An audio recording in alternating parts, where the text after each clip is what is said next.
de devenir. Donc le pouvoir de devenir, d'avoir la santé. Jésus dit par exemple, par ces meurtrissures, je suis guéri. Ok, je reçois la parole. Mais la science va me dire, je connais trop de pasteurs qui sont malades. Le frère là, il est pris puis il est malade. Donc par ces meurtrissures, je suis guéri. Ils se sont trompés de conjugaison. La Bible dit même par ces meurtrissures, j'ai été guéri. Non, tu dis non. Je refuse cette parole. Par ces meurtrissures, je n'ai pas été guéri. Par ces meurtrissures, je peux être guéri. Ça, c'est toi qui raisonnes comme ça. Donc, tu n'as pas reçu la parole. Si tu la reçois, tu dis, avec tous les chrétiens que je vois malades là, la Bible dit que par ces meurtrissures, on a été guéri. Si Dieu dit, c'est que c'est vrai. Je ne comprends pas la logique, mais je reçois. Amen. Je reçois. Alléluia. Si Dieu dit, mes fils ne manqueront de rien, je prendrai soin d'eux. Pendant que tu vis la galère, la réalité que tu vis n'est pas la vérité. Ce que tu dois faire, tu te dis, ok Seigneur, en ce moment-là, j'ai tous les problèmes financiers du monde, mais tu dis qu'en tant que ton fils, je ne manquerai de rien, je reçois. Je reçois d'abord. Ça veut dire que tu ouvres ton cœur, tu dis, viens, viens. Je vais t'en contempler. Ah bon, donc c'est vrai ça. Si je suis fils, je n'ai pas de problème. On dit oui, tu es fils, tu es libéré. Ah bon, alors je reçois l'information. Ça veut dire je te reçois dans mon salon, assois-toi, je te reçois. Maintenant, explique-moi bien. Donc je te dis, à ceux qui avaient cru, donc au début, ils ont commencé à recevoir. Amen. Mais Jésus leur a dit, si vous demeurez dans ma parole, vous êtes mes disciples. Donc, il ne s'agit pas simplement de recevoir, parce que tu peux recevoir et puis après dire, ce qui t'explique est trop compliqué, il faut repartir. Ok. Maintenant, il faut demeurer avec la parole. Alors, comment est-ce qu'on demeure avec la parole? Demeurer avec la parole, c'est très simple. C'est vrai, c'est lire la Bible tout le temps, mais c'est lorsque j'ai une information, je dois la répéter dans mon cœur. Ok? Comment est-ce qu'on croit? Croire là, ce n'est pas se concentrer. Écoute-moi, croire, ce n'est pas se concentrer. Alors, je vais vous expliquer que les docteurs ont décelé quelque chose de négatif dans mon corps. Si mon corps est malade, Dieu n'a pas créé la maladie. Si mon corps a une maladie, c'est que ça vient d'un mensonge. Ok? Ça vient d'un mensonge. Alors, je vais retirer le verset. La Bible dit, par ces meurtrissures, j'ai été guéri. Je reçois la parole. Je la fais asseoir dans mon salon. Et maintenant, je vais croire pour que ça me donne le pouvoir d'être en bonne santé comme Jésus-Christ lui-même. Ok? Si je reçois, si je crois, j'ai le pouvoir. J'ai le pouvoir. Et qu'est-ce que je fais? C'est quoi croire? Ce n'est pas essayer de se concentrer. Non, ne vous concentrez pas. Parce que plus tu te concentres, plus tu doutes. Ok? Tu dis, je me concentre, ça va arriver. Je suis guéri, je serai guéri. Ça, c'est de la concentration. Ça ne fonctionne pas. Ce qu'il faut faire, c'est juste répéter le verset dans son cœur. Par ces meurtrissures, je suis guéri. Parce que ce que tu répètes, vous savez quand la femme avait la perte de sang, Jésus dit, femme, tu as eu la foi. Qu'est-ce qu'elle faisait? La Bible dit, elle disait en elle-même, si je le touche, je serai guéri. Si je le touche, je serai guéri. C'est quoi croire? Croire là, c'est répéter en soi une vérité. C'est un disque, tu tournes. Si je... Il ne faut pas te poser la question, comment est-ce que cela va se produire? Ce n'est pas ton problème. Ce n'est pas ton problème.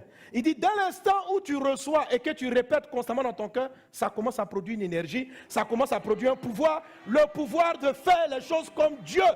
Est-ce qu'on est ensemble? Alléluia. Tu reçois un pouvoir, si tu rappelles. Alors donc cette femme-là, elle a juste répété la parole. Elle a juste répété la parole. Amen. Avant, je n'aimais pas tout le monde. Mais Jésus dit, en tant que mon fils, il dit, celui qui n'aime pas, il ne m'a pas connu. Il n'est pas mon fils. Je dis, mais il y a des gens, Seigneur, que je déteste, quoi. Lui, là, quand je vois sa tête, franchement, surtout quand il y a des injustices, quand il y a la guerre, tu regardes la télé, tu vois la tête des gens. Et puis Dieu dit, prie. Donc, je sens dans mon cœur de la colère. Mais la colère que je ressens là, c'est une sensation. Il y a une puissance. Mais cette puissance-là ne vient pas de Dieu. Je ne dois pas recevoir ça. Mon cœur peut continuer à détester. Mais qu'est-ce que je dois faire pour devenir comme Dieu à ce niveau? Je reçois, tu aimeras même tes ennemis. Je dis la parole, je ne te comprends pas, mais rentre dans mon cœur. Et puis, Je continue de sentir que je n'aime pas la tête du monsieur, ok? Ou je n'aime pas la tête de cette dame. Et puis je répète dans mon cœur, celui qui est né de Dieu aime. Il aime ses ennemis. Tu aimeras ton ennemi. Je répète seulement, ne cherche pas à sentir. Il faut répéter. Parce que tes sensations même sont corrompues, ok? Tes sensations de colère ont été créées par un mensonge. Et je répète, je répète, je répète, je répète, je répète, je répète. Et à un moment donné, tu vas regarder en toi, il n'y a plus de sentiment de colère. Tu vas regarder en toi, tu regardes ton ennemi, tu cherches dans ton cœur, il n'y a pas de haine. On dit, mais toi là, c'est avec la dame là, tu souris encore. Tu dis, je ne sais pas, ce qu'elle m'a fait hier, ça ne me dit plus rien. Le pardon va venir. Si tu reçois la parole, que tu crois, elle te donne un pouvoir. Le pouvoir d'être comme le Fils de Dieu. Ça veut dire le pouvoir de pardonner, le pouvoir d'aimer, le pouvoir d'être en bonne santé, le pouvoir d'aider, le pouvoir. Il faut recevoir et il faut croire. Il faut recevoir et il faut croire. Quand tu reçois que tu crois, ça... Alléluia. Alléluia. Les gars, vous avez trouvé mon schéma maintenant? Amen. Alléluia. Si vous avez trouvé le schéma, affichez-le. Bon, ils n'ont pas trouvé encore mon schéma. Hein? Lui, j'ai mis la parole, recevoir la parole, demeurer dans la parole, et puis après la liberté. Il y a 3 éléments là-dessus. Ok. Donc, je vous rappelle, c'est le même fichier que vous m'avez pris tout à l'heure, que je vous ai donné tout à l'heure. Donc, il est là-dessus. Ok, bon. On va se voir après. Dans l'amour de Jésus. Je ne comprends pas pourquoi vous ne l'avez pas. Ok, gloire à Dieu. Non, en bien, quoi, je vais les bénir. J'ai le pouvoir de faire du bien. Ok, amen. La liberté arrive parce que vous recevez la vérité, vous répétez la vérité, vous devenez et vous... Voilà, enfin. Amen. Amen. Ok, donc la parole arrive, tu reçois la parole, tu fais tourner, tu vois le petit tourniquet dans le deuxième tableau là, c'est la répétition, parole intérieure en boucle. Quand tu fais ça, ça va te rendre libre. Il dit ceci, ma paix, je te la donne. Toi, tu n'as pas la paix. Tu constates un fait, tu n'as pas la paix. Mais il dit, moi, je t'ai donné ma paix. Qu'est-ce que tu fais? Reçois l'information d'abord. Fais répartir, j'ai la paix en Dieu, j'ai la paix en Dieu. Et puis subitement, tu seras libéré des troubles. Tu seras libre des troubles. Tout le message est là. Amen. Le reste maintenant, c'est explication par rapport au type de mensonge. Et c'est ce que j'illustre ici. Alléluia. Alléluia. Est-ce qu'on est ensemble? Est-ce qu'on est ensemble? Amen. C'est ce que j'illustre ici. Alléluia. Voilà donc, par exemple, première illustration. Ils ont vite enlevé. Bon les gars, réafficher et puis, voilà. Là, je t'autorise, si tu as ton téléphone, tu prends une photo en même temps, c'est rapide. Oui, tu photographies en même temps, là, c'est... Est-ce qu'on est ensemble? Est-ce qu'on est ensemble? Ok. Alors, voilà, c'est bon. Maintenant, arrêtez les appareils photo. Il y a trop de flash. Il y a des gens vraiment... Le flash, on dirait des projecteurs. Il y a un flash. Ok, gloire à Dieu. Bon, suivez-moi, suivez-moi. Hein? Ça aussi, j'ai illustré la dernière fois, il faut comprendre. Ok? Le verre te représente. La Bible dit recevoir quelque chose. Ça veut dire c'est entrer dans le verre. Ok? Tous les problèmes qui arrivent sur la terre, donc tous les humains, quels qu'ils soient, sont esclaves de Satan. Ils sont esclaves de Satan. Tous les humains, esclaves par la maladie, esclaves par les problèmes. En tout cas, il y a un esclavage quelque part. Maintenant, d'où vient cet esclavage-là? Voilà ton corps que Dieu a créé parfait. Et puis Satan vient, il te donne une information mensongère. Et tout de suite, on va rentrer dans des séries de mensonges. Et on va voir comment on les traite au cas par cas. OK? Vous voyez là-bas? Bon, suivez l'écran, ils vont bien me zoomer. OK? Ça, c'est du café, mais ce n'est pas du café, c'est du mensonge. OK? Ne vois pas ça comme le café, c'est un mensonge. Donc, c'est une information mensongère. On te dit par exemple, tu es timide, hein? Et tu commences à penser, oui, dans la vie, moi, je suis un gars calme. Je suis un gars timide, C'est un mensonge. Dieu n'a pas créé la timidité. La timidité est une information qui vient d'un esprit qu'on appelle le dragon et ses démons. Une fois que vous êtes timide dans la vie, vous allez perdre tous vos dons et votre capacité. Donc, ton talent, ton intelligence peut être simplement atrophiée par le sentiment de timidité, de réserve excessive. Ok? Donc il y a des gens qui ne sont pas libres parce qu'ils ne trouvent jamais leur domaine d'activité, tout simplement parce qu'il y a une information qu'ils ont reçue. Ils étaient petits, papa a tellement crié sur eux, dès qu'ils veulent se lever, arrête ça, arrête ça. Et pendant que papa criait, c'était le dragon qui parlait. Ok? Et la personne est partie se renfermer. Elle est réservée là dans son coin. Elle est dans son coin. Le fait d'être dans son coin là, ce n'est pas volontaire. C'est parce qu'elle a reçu une information, les cris de papa, la colère. Et l'information est venue détruire le jeune homme enthousiaste, l'enfant qui sautait partout, qui soulevait tout dans la maison, qui faisait la joie de ses parents. Et puis un jour, parce que papa et maman ont commencé à avoir des problèmes, le dragon est rentré. Le dragon rentre. Et puis là, dès que tu sais quelque chose, laisse ça, va là-bas. Ou bien par accident, tu as perdu ton père et ta mère, tu te retrouves chez des gens qui ne sont pas tes parents. Et chaque jour, tu entends des paroles. Vous savez, Jésus écoutait Pierre et puis il dit, arrière de moi, Satan. Satan peut parler même par la bouche des gens qui t'aiment. Est-ce que tu comprends? Mais ce qu'il parle, l'information qui arrive, c'est un mensonge. Quand on dit, tu es trop bête même, c'est un mensonge. Dieu n'a jamais créé quelqu'un qui est bête. Mais tous ceux qui reçoivent la parole, tu es trop bête, et qui répètent dans leur cœur, tu es trop bête, reçoivent le pouvoir de devenir bête. Est-ce que tu comprends? Est-ce que vous me suivez? Ils reçoivent le pouvoir. À un moment donné, le brillant, l'enfant si intelligent, commence, tout son cerveau commence à être affecté par une information. Et celui que Dieu avait créé, le grand sage, d'abord, au début, il reçoit l'information, ça le rend timide. Et puis après, il répète l'information. Plus vous répétez l'information, plus vos neurones, votre cerveau, vos muscles même physiques commencent à être atteints. Vos capacités commencent à être atrophiées. À force de répéter, parce que tous les jours tu entends, tu es trop bête, tu ne réfléchis même pas. Regarde comment tu fais. Mais toi tu es méchant. Tu es méchant. Tu es méchant. Ce n'est pas que tu acceptes. Tu peux dire dans ton cœur, ah non, mais tu tournes ça en toi. Tu tournes ça en toi. Tout le monde me considère comme méchant. Tout le monde me considère comme méchant. Si tu tournes ça en toi, ça te donnera le pouvoir de devenir comment? Méchant. Tu vas devenir un mauvais gars qui vole, qui tue, qui n'a pas froid aux yeux, qui peut faire du mal aux autres. C'est ce qu'on dit, tu es fils du Satan. Quand on dit fils de là, ce n'est pas que dans le domaine spirituel, la naissance, ce n'est pas la naissance biologique. Tu peux être fils de Satan et devenir fils de Dieu. Ça dépend de toi. Ça dépend de quelle information tu reçois. Et laquelle tu choisis de répéter dans ton cœur. C'est à toi de faire le choix. La Bible dit garde ton cœur plus que toute autre chose. Parce que c'est de lui que viennent les sources de la vie. Alors tu reçois ces informations-là. Tu reçois. Tu ne souhaites pas. Mais c'est ce qu'on te dit tous les jours. Et quand tu les répètes dans ton cœur, ça reste tapis. Maintenant tu arrives à Jésus. Ok? Et voilà comment ça se passe. Jésus dit, comme Jésus parlait ainsi, plusieurs ont cru en Jésus. On dit non, Jésus, tu as la vérité. Donc l'eau, ça représente la parole de Christ. Les grains de café, ça représente les mensonges du Satan, ok? Et puis, Jésus dit, je t'ai aimé. Il faut recevoir l'information qu'il m'aime. Personne ne t'a aimé.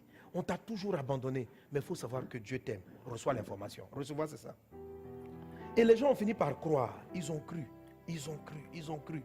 Et ils reçoivent. Tu viens à l'église tous les jours. Tu entends des messages. Tu entends des messages. Ok? Mais au début de ta délivrance, parce que la délivrance n'est pas instantanée. Jésus dit bien, si tu demeures, ça veut dire qu'il y a un temps, on ne demeure pas 3 secondes. Ok? Tu peux avoir une maison, tu rentres 3 secondes et puis tu sors, tu dis, voilà ma demeure. Ce n'est pas ta demeure. Quand on dit c'est ma demeure, là, ça veut dire on habite là-bas. Ça veut dire on est là-bas tout le temps. La Bible dit, Jésus dit, vous avez cru en moi, c'est bien, Jésus chapitre 8, verset 30. Si vous demeurez dans ma parole, ça veut dire si vous faites de la parole votre maison d'habitation, l'endroit où vous dormez tout le temps, où vous vous levez, si tu fais de la parole ta demeure, tu vas connaître la vérité et la vérité va te rendre libre. Ok? Donc si la parole n'est pas ta demeure, tu ne connaîtras pas la vérité. Si la parole te visite de temps à autre, tu ne peux pas connaître la vérité. Tu vas entendre des messages, tu vas entendre de belles prédications, tu vas dire amen à la prédication, mais la prédication n'aura pas le pouvoir de te transformer parce que tu ne demeures pas dans le message que tu as entendu. Le fait d'écouter n'est pas suffisant. Quand vous écoutez, vous recevez la parole. Mais quand vous demeurez, ça produit autre chose. Alléluia. Donc demeurer dans la parole, c'est par exemple, je peux dire avec toi, tout à l'heure, j'ai dit, qu'est-ce qu'on a dit à l'enfant là? Tu as quoi? Voilà, ok. Et puis tu es là. En Christ, je suis intelligent. Il a fait de moi. Tu répètes ça seulement. Mais dans la vie, tu es maladroit, tu casses les choses. Quand tu arrives au travail, les gens, ton patron continue de te rabrouer, tu vois. Quand la parole arrive, elle se mélange avec le poison de Satan. Mais l'eau reste toujours sombre. Mais n'empêche que l'eau, quand tu commences, l'eau a commencé. Il faut rester dans la vérité. Il faut rester dans la parole. Tu arrives, les gens te renvoient. Satan a donné le pouvoir du chômage. Il t'a donné le pouvoir du chômage. Tu as reçu une information, les gens ont dit, toi là, dans ta vie là, tu ne feras rien de bon. Tu ne feras rien de bon. C'était ça le poison qui est rentré en toi. Tu ne feras rien de bon. Et il y a certains qui n'ont pas répété ça dans leur cœur. Il y en a d'autres qui ont répété. Qui sont là. Toujours ils sont là. Moi je ne ferai rien de bon. Tous ils sont là. Je ne ferai rien de bon. Je ne ferai rien de bon. Mais quand tu répètes, ça s'établit. Ça te donne le pouvoir de ne rien faire de bon. À ceux qui ont reçu le mensonge et qui croient dans le mensonge, qui répètent le mensonge a donné le pouvoir de devenir. Et à cause de cette parole, ce n'est même pas un sorcier. Ce n'est même sans sorcier. Tu as un pouvoir, le pouvoir de tout casser, le pouvoir de ne rien faire de bon, le pouvoir de, malgré ton diplôme, tu arrives à l'école, toi on te met toujours à la queue, le pouvoir. Tu dis, mais c'est quel pouvoir négatif? Tu n'es pas au contrôle, quelqu'un contrôle ta vie. Il a jeté en toi une semence et elle est en train de polluer toute ta vie. Tu n'es pas libre jusqu'à ce que tu l'aies fait partie, ce mensonge-là. Et comment tu fais partie le mensonge? Il dit, lisons encore, est-ce qu'on est ensemble? Donnez-moi un amen à Jésus. Si tu es béni, acclame Jésus. Alléluia. Amen. Amen. Juste rappeler le verset 38, la deuxième partie du verset 38, il dit, je dis cela, ce que j'ai vu chez mon Père. Et vous, vous faites ce que vous avez entendu de la part de votre Père. Ça veut dire, ce que vous faites dans la ville, c'est ce que vous avez entendu. Jean 8, 38. Vous faites. Vous ne faites pas ce que vous voulez. Vous faites ce qu'on vous a dit de faire. Vous faites ce qu'on a produit en vous. Vous faites ce que les gens ont semé, ce que le Satan a semé par la bouche d'un parent, d'un ami, d'un faux docteur, d'un faux prophète, par la bouche de n'importe qui, par la bouche même de ta meilleure amie, par la bouche, Satan peut passer par la bouche de tout le monde. Mais le problème c'est, est-ce que l'information là était conforme à ce que Jésus dit ou elle est conforme à la pensée des gens? Il dit, vous ne faites pas ce que vous voulez, vous faites ce que vous avez entendu de la part de votre Père. Et 1 Pierre chapitre 1 verset 23, la Bible dit ceci. Parce que plus vous laissez le mensonge en vous, et demain peut-être je vais donner cet exemple-là. Il dit, 1 Pierre, 1 23, lisons ensemble 1, 2, 3.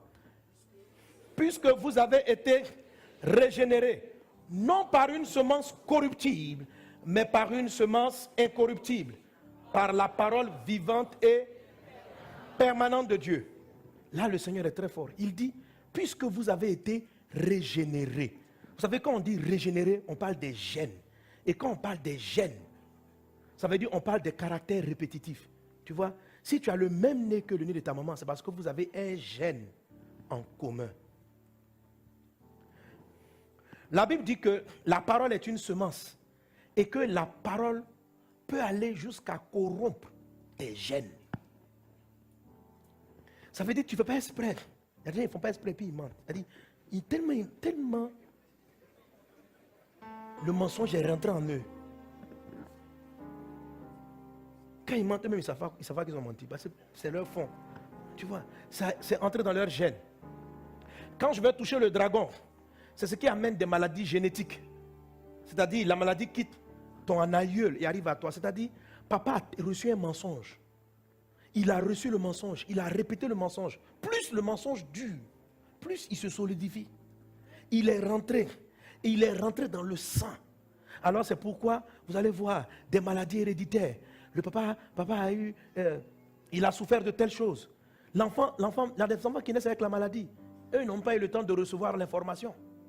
Ils n'ont rien reçu. Ils naissent et puis ils sont malades. D'où ça vient? Ça vient des gènes. Parce qu'une fois que le mensonge est rentré dans tes gènes, quelqu'un qui naît handicapé, c'est un mensonge. Dieu n'a pas créé un handicapé. C'est un mensonge. Tu dis non, parce que ce n'est pas un mensonge, c'est la réalité. La réalité n'est pas la vérité. Dieu n'a pas créé quelqu'un avec... Dieu n'a pas créé d'estropiés. Donc si Dieu n'a pas créé d'estropiés, d'où viennent les gens qui sont handicapés? À la naissance. Ça a été engendré par quelque chose. Du moment que tout est créé par l'information. Et la Bible dit, la semence du diable, c'est une semence de corruption. C'est-à-dire, c'est quoi corrompre quelque chose? Ça veut dire, la chose avait un sens. Et puis tu viens, tu la modifies. C'est ça, non? C'est-à-dire, le policier... Non, on va dire que toujours on dit les policiers sont corrompus. Tous les policiers ne sont pas corrompus, il y a des policiers bien. Amen. Alléluia. Les policiers vous êtes bien. Amen. Mais c'est dans tous les corps. Voilà. La personne est censée soigner gratuitement. Et puis à un moment donné, on lui fait comprendre, si tu ne fais pas ça, tu n'auras pas l'argent, tu seras pauvre. Et la personne se corrompt. Elle est obligée de laisser passer des infractions à cause de l'argent qu'on va lui donner. Elle est devenue corrompue. L'argent ne fonctionne pas comme il aurait dû fonctionner. Donc, quand on dit une semence qui corrompt, ça veut dire, si elle est rentrée dans tes gènes, la façon dont ta cellule devait marcher, là, le mensonge est arrivé jusqu'à rentrer dans les gènes et à faire en sorte que la cellule ne fonctionne plus comme elle aurait dû fonctionner. Et c'est comme ça la vie des gens affectés. Tu devais voir, le mensonge est rentré jusque dans tes yeux. Et puis, dans votre famille, à partir de 33 d'un âge, vous commencez à perdre la vue. Donc, c'est un mensonge. Dieu ne crée pas des gens qui deviennent aveugles à 30 ans. Dieu n'a jamais créé ça. Dieu a tout créé. Mais il n'a pas créé les aveugles. D'où ils viennent?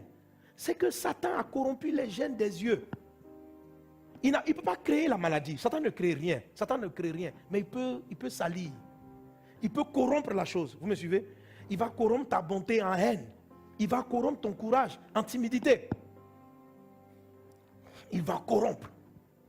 Il va corrompre les cellules. Il va corrompre. Mais la corruption, ça vient de la corruption génétique qui rentre dans les gènes.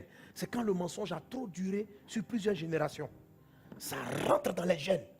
De sorte que même les enfants qui naissent, ils ont le caractère de leur papa et de leur maman. Si papa était méchant, même il ne faut pas expliquer, ils sont méchants. La méchanceté est devenue génétique. Il y a des gens comme ça. Regardez par exemple Sodome et Gomorrhe. À Sodome et Gomorrhe, c'était des sodomites. Ils aimaient agresser les hommes. Ils sodomisaient. Un jour, les anges sont arrivés. Les anges sont venus sauver Lot. La Bible dit, tout le village, toute la ville, du plus petit, la Bible dit, du bébé au vieillard, eux tous sont venus devant la porte de Lot. Il dit, Lot, fais sortir les anges, on va les connaître. Ça veut dire, il voulait les sodomiser. Et même les bébés, vous comprenez? C'est pourquoi Dieu a fait disparaître leur race. Parce que les bébés étaient devenus corrompus. Un enfant naît, et puis il veut sodomiser les gens.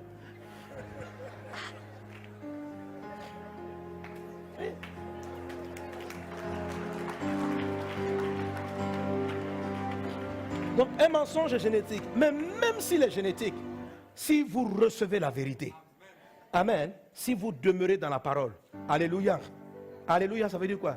Donc, dans ton cœur, tu étais méchant, tu étais un faux type, tu étais malade, peu importe ce que Satan a semé, tu dois recevoir ce que Jésus-Christ dit et tu dois déclarer ça constamment.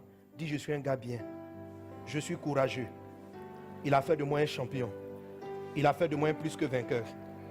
Et tu demeures dans la parole. Ça, c'est la parole qui arrive. Il ne faut pas aller à gauche. Il ne faut pas fuir. Il faut rester là-dedans. Si tu tournes autour de la parole tombe autour. Mais si tu la laisses entrer en toi, dis, je suis en bonne santé. Je suis en bonne santé. Par ces meurtrissures, je suis guéri. Je suis guéri. Je suis guéri. Je suis guéri. Je suis guéri. Je suis guéri. Alléluia. Amen. Ok, donc ce qui se passe, c'est qu'à un moment donné, à force que la parole vienne frapper en toi et que tu la retournes en toi, elle va chercher le mensonge. Et puis, chaque fois que la parole vient, chaque fois que tu arrives au culte, il y a un mensonge comme un dehors. Chaque fois que tu rentres en prière, chaque fois que tu prends ta Bible, il y a un mensonge comme un dehors. Il y a un mensonge comme un dehors. Il y a un mensonge comme un dehors. Il y a un mensonge comme un dehors. Alléluia. Alléluia. Et à un moment donné, dans le temps, ce n'est pas forcément instantané. C'est pourquoi il y a des guérisons qui ne sont pas instantanées. C'est pourquoi c'est parce que le pasteur a prié pour vous aujourd'hui, ça va marcher que vous allez baisser les bras. Vous allez dire non, c'est plus la peine. Non, c'est trop la peine. Parce qu'on ne sait pas jusqu'à où le mensonge est allé. Est-ce que c'est superficiel? Est-ce qu'il est allé jusque dans les gènes? Est-ce qu'il est rentré dans ton sang? On ne sait pas jusqu'à où la semence est partie. Donc ce que tu dois faire, chaque fois, c'est pas grave, viens, on va prier pour toi, viens, on va prier. Viens, on va prier. Il ne faut pas dire non, ça fait 3 ans que je prie contre le diabète, Dieu ne me guérit pas du diabète. Chaque prière envoie une dose de la lumière, de la lumière, de la lumière, de la lumière, de la lumière. On dit, qu'est-ce qu'on te demande? On dit, crois et puis demeure. Je demeure. Par ces meurtrissures, je suis guéri. Mais en même temps, tu sens la maladie encore. Tu dis, c'est pas grave. C'est un mensonge. Par ces meurtrissures, je suis guéri. Tu dis, tu es guéri. Après un palu, une fièvre, tout ton corps te fait mal. Mais tu te lèves encore. Je suis guéri. Je suis guéri. Tes parents vont te croire que tu es fou, mais c'est une bonne folie. Dis, je suis guéri. Je suis guéri. Il y a des fois, tu vas sentir des réflexes de jalousie. Dis, je ne suis pas jaloux. J'aime mon prochain. Tu sens en toi la méchanceté, mais tu dis, je suis bien. Pourquoi? Parce que j'ai accepté le Christ. Et je demeure dans sa parole. Je laisse sa parole me transformer. Et l'eau de la parole vient. L'eau de la parole arrive. Et l'eau de la parole va commencer à arracher le mensonge. Arracher. Amen. Chacun a un degré où il a été corrompu. Sur certains points, la corruption n'est pas allée très loin. Il y en a d'autres, ça allait très loin. Peu importe le temps que ça va prendre. Si tu demeures dans la parole, elle va finir. C'est pourquoi il dit ceci. Amen. Ramène-moi 1 Pierre 1, 23. C'est pourquoi il dit ceci. 1 Pierre 1, 23. Il dit, puisque vous avez été, ça veut dire, on a changé les gènes. Vous avez été régénérés, non par une semence corruptible, mais par une semence. La parole de Dieu est éternelle. Alléluia. Il dit, par la quoi? La parole vivante est. Vous comprenez? Donc, la parole vivante, là, ça ne régénère pas. Pour qu'il y ait régénération, il faut que la parole soit vivante et il faut toujours ajouter la notion de permanence. Sans la permanence de la parole de Dieu, il n'y a pas de régénération. Ok? Une mauvaise habitude ne peut pas partir parce que tu écoutes un message puissant. Ce n'est pas suffisant. Tu arrives au culte, le pasteur prêche. Mais le mal en toi, là, est allé trop loin. Est-ce que tu vois? Il faut que la parole soit permanente. La maladie perd dans ton corps. Je suis bien portant par le Christ. Je suis bien portant. Je suis bien portant. On dit, toi, tu es là, tu tombes sur ma but, tu dis, tu es bien portant. Je suis bien portant. Tous les jours, quelqu'un a la grippe, tu prends la grippe. Tu es toujours alité. Tu dis, ce n'est pas la vérité. C'est un mensonge. Même quand tu es dans ton lit, là, par ces meurtrissures, j'ai été guéri. Par ces meurtrissures, puis tu trembles. Tu prends paracétamol. Par ces meurtrissures, j'ai été guéri. Ton corps tremble. On dit quoi? Tu dis, mon frère, je demeure dans la parole. Par ces meurtrissures, j'ai été guéri. On dit, oh, c'est paracétamol qui t'a guéri. Tu dis, attends, c'est pas paracétamol. Tu vas voir. Paracétamol m'a soigné. Mais la guérison, là. Amen. Paracétamol.